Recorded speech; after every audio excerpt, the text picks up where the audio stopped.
Ava DuVernay is back with Origin. Yeah, this is a hard movie to describe. I've described it a few times now, and I'm going to give it a shot one more time here.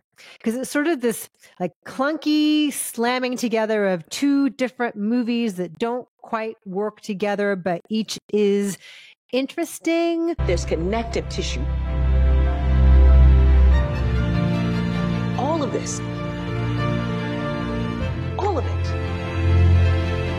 is linked. This is about the writing of a book called Caste by Isabel Wilkerson. She's a Pulitzer Prize winning journalist. And the film follows her as she comes to this theory that she will then elaborate on in the book about the way that certain people are oppressed, throughout time across the globe. And she makes a connection between the Holocaust and slavery and the caste system in India. And she suggests that it's not about race. It's racism. It's easy to say that slavery is about racism. It's not. It's easy to say that the Holocaust is about racism. It's not. It's all about caste and control from one level of society over another. And so it's about her realizing that and going on this journey to different parts of the globe to talk to people who I believe are actual people. Like there's like a documentary element to this, right? They seem like they're real I'm not PhDs sure and whatnot. I don't know if she's talking to the actual experts or if they're actors playing them in the same way that Aunjanue Ellis Taylor is playing Wilkerson, but. Right. So, but there's like a documentary quality in it. And so she's retracing her steps, but also at the same time, while she's doing all this, Isabel Wilkerson in real life suffered several really significant tragedies, one after another. And so we see her dealing with the deep emotional loss of that and the fallout of that and the way that she uses that grief to fuel her, to put her on this mission to write this book and tell this story. And so I just found it really unwieldy, the way that Ava DuVernay goes back and forth between the working on the book and the personal parts of her life always felt kind of like lurching back and forth. There's a running conceit throughout the film where Isabel Wilkerson's having to explain the book to people, whether it is her editor, played by Vera Farmiga, or it's her cousin, who's more like a sister and best friend, played by Niecy Nash-Betts. Over and over again, she's having to explain what the book is about and like convince people that this really is a book. And I feel like the movie keeps doing that too. I feel like the movie keeps explaining itself to us over and over again, rather than just being about what it's about. And so it feels very, very preachy and like people like sitting around having these like heavy conversations with each other that feel just dry and awkward. There's a lot of following Isabel into libraries as she checks out books and takes notes. And at one point, like she sends away for a whiteboard, a giant dry erase board, and we watch her with dry erase markers writing things down. And I think a documentary of this notion, this exploration would have been really interesting. Like Ava's documentaries, like 13th, are fascinating. Like it's a documentary, but it's also beautifully shot and it's like thrillingly edited and paced. This just feels off, despite some moments of real visual poetry.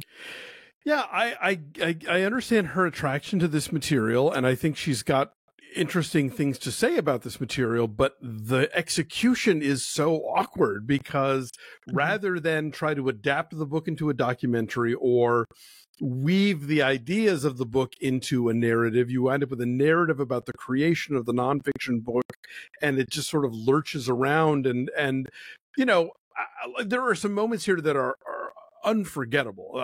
There's a monologue that Audra McDonald has that I think really lands. There's this whole story that someone is telling to Isabel, but then with the film, shows it about the one black kid on a little league team in the 1950s when the team goes to a swimming pool in the South and what happens that are just gutting and really powerful. And we open with the Trayvon Martin shooting. And so, we've seen in When They See Us and Selma, like DuVernay knows how to tell history in a way that's vivid and makes it come alive and makes it relatable to, the modern day. And we get glimmers of that here, but instead it's this process movie about the creation of a book that's really good and important, but the process itself isn't all that important, or at least not as the way as it's depicted here. So this is a really frustrating film. Yeah, and the scenes between Ingenue Ellis Taylor and John Bernthal also are quite lovely. He is her husband. Yeah. You see how they meet. And in those moments, those intimate, personal moments between her and her husband, between her and her cousin, it brought me back to early Ava DuVernay films like Middle of Nowhere, like the interpersonal, like the intimate interpersonal relationships and what matters when you're in somebody's life deeply. Like that we see quite vividly. Like there are enough glimmers here that it's like, oh, but it could have been this the whole time instead of this, but it tries to be both, and that doesn't quite work. And it's also very long. It's like 2 hours and 20 minutes long. I feel like it just keeps going and going and going. Like the pacing is so off, you know, and so languid at times. But then there are some beautiful moments. There's a scene in the 1940s of a German couple dancing that's like lovely and romantic, and so like that works. She could have made a whole movie about the two Harvard couples, the black couple and the white couple, sort of living undercover in Natchez, Mississippi, and each sort of like, you know, taking notes on the society and how they're treated, and having to like not acknowledge each other because they don't want to give up the, you know, the ruse. And it's like, that's fascinating. You know, you could make a whole movie about that. And this movie feels like, to bring it back to the whiteboard, this is like she had this idea board for a movie and couldn't let go of any of them. And so they're all in there, and then they don't really fit together, and it just doesn't.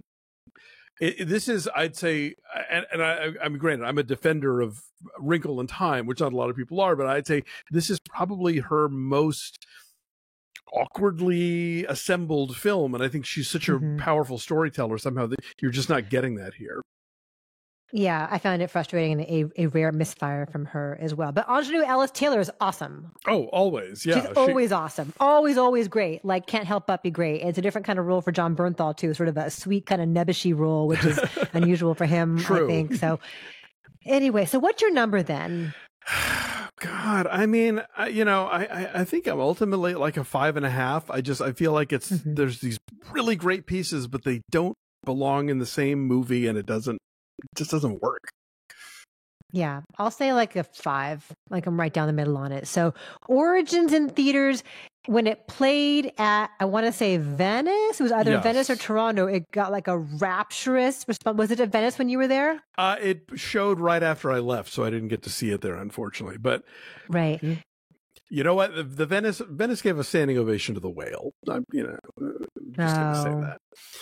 But it got, I think like the early response that's been so positive, I think it's because it came out of the festival and people had an emotional experience there. So if you go see Origin, you have to let us know what you think.